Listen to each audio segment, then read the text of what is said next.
What is up, friends, and welcome back to the channel, Cellar Door Sound. My name is Josh West. Today I have a really awesome video for you, and it's a little bit different than my normal. If you've watched a lot of my videos on my channel, I've been doing a lot of GarageBand, and now we are starting to move into Logic, and the goal here is to show you how simple it is to change from GarageBand to Logic and why you should definitely do it. In my last video, I went over a couple really cool mixing tips and just showing you how similar really they are. And also that there's a 90-day free trial for Logic. So if you don't have that, link just popped up, and in the description of that video, there'll be the 90-day free trial. Go get that, download it, and then you should watch both of these videos because they'll help you get around Logic really simple. But before we get into that, if you haven't yet, please go grab my Ultimate Vocal Preset Bundle. If you are trying to learn how to EQ and compress and a little confused over the settings or how to even EQ a vocal, this preset bundle is made for you, and it works inside of GarageBand and it works inside of Logic. I go through it in the last video that I posted, but just real quick here, if I just click on this little EQ guy, which is on my Vocal 1, then right here under factory default, all my presets show up, and it's the same for compression and it's the same for saturation. And these vocal presets are designed to help you learn about EQ. They're not designed to just throw all the presets on the vocal. I have a free training video that kind of walks you through how to slightly manipulate these so that they can work for any vocal. And along the way, the goal is for you to learn about them and to start to EQ and compress on your own, because that is truly the best way to learn how to mix, is to start doing stuff on your own, and that's exactly what these presets are intended for. So let's get rid of this and go right into the video. Okay, so I have just some stems of a session I did quite a while ago, and I want to first walk you through how to do effects on a vocal. It's very simple. In GarageBand, you just had the little sliders, and you only had 2 sliders and 2 effects options, and it was difficult to control them inside of your mix. You were just stuck with what they gave you, and you couldn't really go any further than that. Very simple. So what we're going to do is we're going to click on our first vocal here.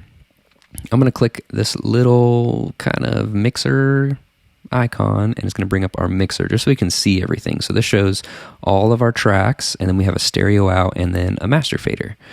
So what we're going to do is on our vocal, which is this guy here, I'm going to go to this sends bar. I'm going to click this, and we're going to send it to a bus. So a bus is basically saying we're going to send this audio somewhere else, to a different track, basically. So we're going to send it to bus 1, and then automatically this aux pops up. So what's cool about this is next to this little bus 1, there's a little knob, and you basically just turn it up for the audio that you want to send to this aux. And it's cool because you can control your level that you're sending here, but you also have a fader that you can control overall level. So we're just going to pick a simple, not an EQ, we're going to pick a simple reverb on here. We'll just do silver verb, it's great. And we're going to want a hall here. Yeah, this one's fine. All right. Now I'm going to solo out this vocal, and we're going to push play. And I'm going to start to slowly send some of this track to this reverb track. The Lord bless you and keep you. Make His face shine upon you and be gracious to you. The Lord turn His. All right. That actually sounds pretty good. And now, since we already have this bus 1 and reverb already set up, I'm actually going to name this reverb. We're going to go to our vocal 2 here. We're going to solo it and go to the section where she starts singing. And we're going to do the same thing. So I'm going to assign bus 1, which it shows up as our reverb because we named it, and do the same thing. Amen. Amen.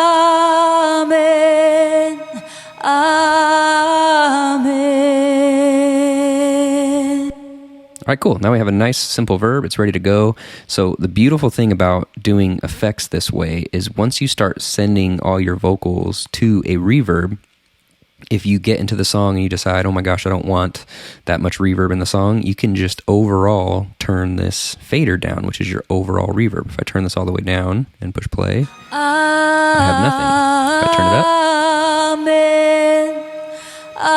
I have everything. And you can do this on your snare reverb, you can do this on your instrument reverb, and it starts to become really powerful because you can also do automation, which we'll get to in another video, and you can start taking out effects in the beginning, adding more effects in the chorus, and you can really start to create a lot of depth in your mix, which is the whole point of all this. GarageBand, you can do this by tricking the system, but through Logic, it's just simple and very convenient to be able to mix this way, and this is honestly what the pros do. So why not take your mixes to the next level just like the pros? All right, so that is the first way you can upgrade your mixing abilities. We're going to go to the second way, so I'm going to get rid of this guy. So I have a choir and a strings here. I'm going to solo both these guys up, and let's go to where the choir starts singing. Let's just try here. And let's hear this.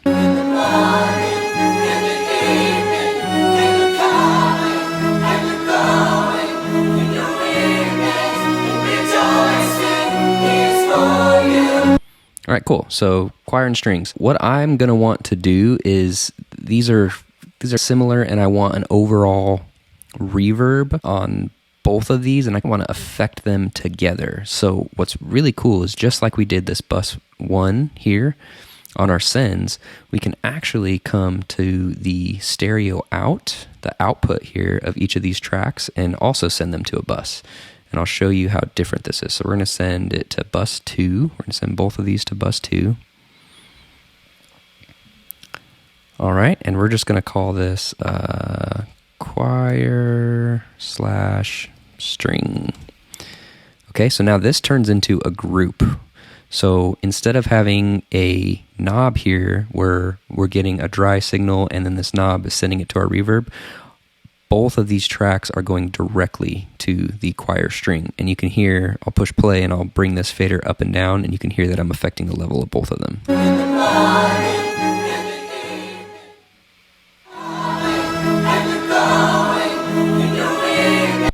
All right, so the reason why this is so powerful is mainly if you have a lot of background vocals, you can send all your background vocals to a group, which is on this aux fader, and you can EQ them all together, which is really nice.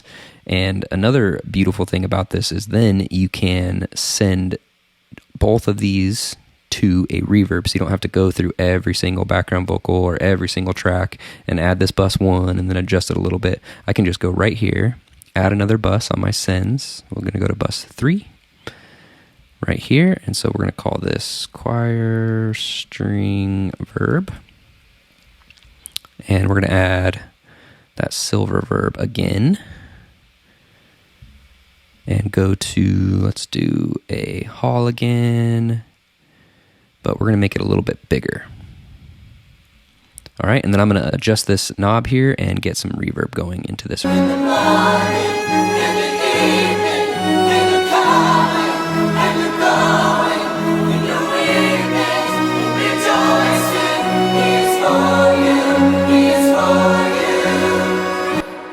right, so this gets pretty powerful, being able to start to group your instruments together, and then you can really, especially if you had background vocals here, I wish I had a better background vocal session, but you can bring this down, bring it up, and just not have to be messing with so many faders. It starts to make your session simpler to mix and honestly simpler to understand. And all right, that was a quick one today, just showing you how to route these effects, how to route groups, and honestly, I definitely recommend that you should go and practice all this stuff, because the more you do it, the more you're going to understand it, especially in your own sessions. And I would just take a session that you've mixed before, that you know pretty well, bring all your tracks into this after you get the 90-day free trial, and just start bussing stuff, grouping stuff. The more you do it, the more you'll understand it, and the more you're going to see how powerful it can become whenever you are truly mixing your songs. So one more time, if you have not yet, please go grab my ultimate ultimate vocal preset bundle. There's so many good presets on there. I'm going to quickly show you the compressor settings. I have a good amount on here. We've got stuff for background vocals, rap vocals, live video vocals, some light stuff. And again, definitely grab these, go watch the training video, and it will show you what settings to mess with, what these settings mean, what are the most important, and this will make you understand compression and EQ and saturation just so much better. And because that's what I want for you. I want you to have a better mix. I want you to not think of mixing as this complicated organism that's really difficult. And honestly, mixing to me is an instrument. It's just like learning an instrument. And once you learn that instrument, you can begin to play this music and truly get something that people are going to be intrigued by and that they're going to be really stoked on and excited for your next release. Or even if you're just sending it to friends, could be just something that they can be proud of. So thank you so much for watching. I'll see you next week for another Logic tutorial.